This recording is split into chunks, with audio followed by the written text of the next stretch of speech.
I'm Corbett Wall with DV Auction, here with your feeder flash for Tuesday, October the 3rd, and really can't say anything about Monday other than just praying for those people in Las Vegas that lost their lives and lost their loved ones and the horrific circumstances that covered it all. But you know, they still sold cattle, and that's what we're here to talk about, so we'll talk about that. You look at the board on Monday, December live cattle was down $1.82. 10 today at 113.42. November feeder cattle down 240, and all these losses were late in the day, so I don't know if we can blame it on the shootings that happened in Vegas and just kind of the upheaval from that. But all the commodity markets were down pretty hard, and a lot of that didn't happen until late in the day. Actually, your stock market ended up higher, and a lot of people thought that was kind of brash that the stock market was higher on such a bad day. But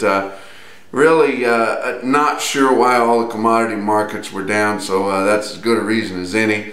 But you look at November feeder cattle ended the day at 151.60. The biggest losses were on November and January, not necessarily your most nearby or your far outs, but that's just what we saw on Monday. Your weighted average on last week's fat cattle trade, like they do a lot of times, they ended up having a lot more sales come through than what we thought. And I don't know if it's these packers are dragging their feet, putting their information into mandatory price reporting. They're supposed to report twice a day, every business day, and report everything that's happened since the previous reporting. But it seems like sometimes they're dragging their feet a little bit. We only had a little over 30,000 for Thursday, and actually it seemed like there was more trade on Thursday, but then Friday happened, and then when we got done with all that, we had 92,200 head, which is great, don't get me wrong. We sure needed to sell that many to kind of keep up, but that was a pretty good movement. But I'm not sure why it's waiting so long to get that information in.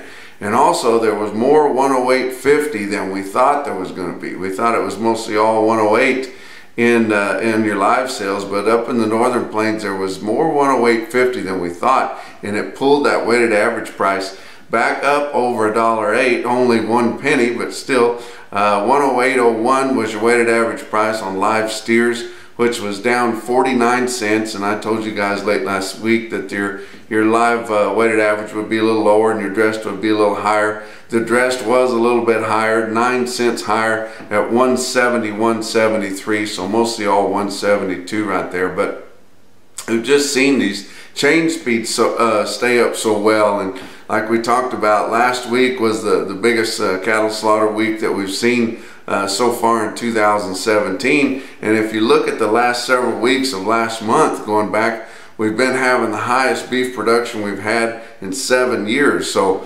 that's a great thing, because we're getting rid of that meat. A lot of consumer demand, or exports have been pretty good, and I don't think we're going to have much problem getting through the rest of these heavy show lists and big carcasses as we keep this up. But you look at your feeder cattle market for Monday, your real-time index late on Monday, based on an 800-pound steer on Beef Market Central there, ended the day at 153.94. That was up $1.95. We're continuing to see good demand for these big feeder steers. We're just getting seasonal pressure in here on your heavyweight calves, as there's a ton of them, and then your lighter weight feeders are suffering that too. But there's not too many true yearlings that are under 800 pounds. But still, you look at Oklahoma City on Monday, that 5,600 head. The feeder steers weighing over 8 were steady, and under 8 were steady to $3 lower. Feeder heifers were mostly steady, and calves were kind of steady to $2 lower, although some of the lighter weight pee-wee calves, like your wheat munchers there, they was selling pretty good. But you look at your percentage of sales over 600 pounds, is down to 65%. It's not uncommon for Oklahoma City to have, you know, 80% plus over 600. So we're starting to see more and more calves in Oklahoma City. Is nation's cattle, feeder cattle market, still not the biggest in the country, but still awfully good size, and kind of sets the pace on a Monday for what's going on. But you're not going to see any big prices in there, because this time of year, because you're not seeing your farmer feeders come in there. That is more of a corporate feeder type market. Even your order buyers there don't buy too much for outside independent interests. They kind of got it set up that way where your commission firms handle the cattle before the ring and after the ring, and you really need to be set up to clear through them if you want to do a lot of buying. And you don't see gooseneck guys pull into Oklahoma City to the stockyards to buy cattle, because it's more of a hassle for them. They'd rather just go to a regular sale that's set up independently where they can sit there and buy some cattle and they know that they're going to be taken care of, and they can go to the office and write one check, and then they can pull up in their gooseneck and load them up and go home. But Joplin's like that, although it's a big market too. But around 3,650 head there, and their market was steady to 5 higher. And like I say, you just see more independent people. The corporate feeders and the packers may run this industry, but still, if you don't have guys picking around the edges, your independent farmer feeders, your guys that background cattle year round, especially like you're getting up into Joplin, that fescue grass. That fescue grass has had a nice, it's a cool season grass, and it's been growing here in the fall, and endophytes will be down. It'll be good grazing. Guys will really start buying some cattle. They've been stockpiling that late in the summer. They had to get their cattle off of that because it's kind of hard on them in the hot heat of the late summer, but be a lot of good grazing this winter for guys up in that fescue country. But you look at some individual quotes.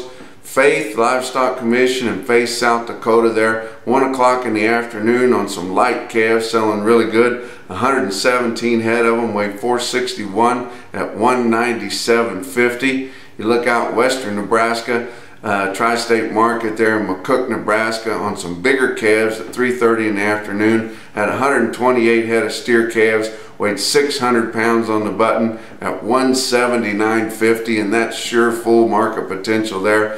But none of those quotes any higher than a sale we don't have on Cattle Market Central, but we'd like to have them too. But got a lot of good friends that work around that sale. Callaway Livestock Market in Kingdom City, Missouri. They had a load of all black, and the cattle had a good fair weighing condition, and the flesh and condition was attractive to the buyers. Had a load of those, weighed 826, bring 165.75. That's your feeder flash.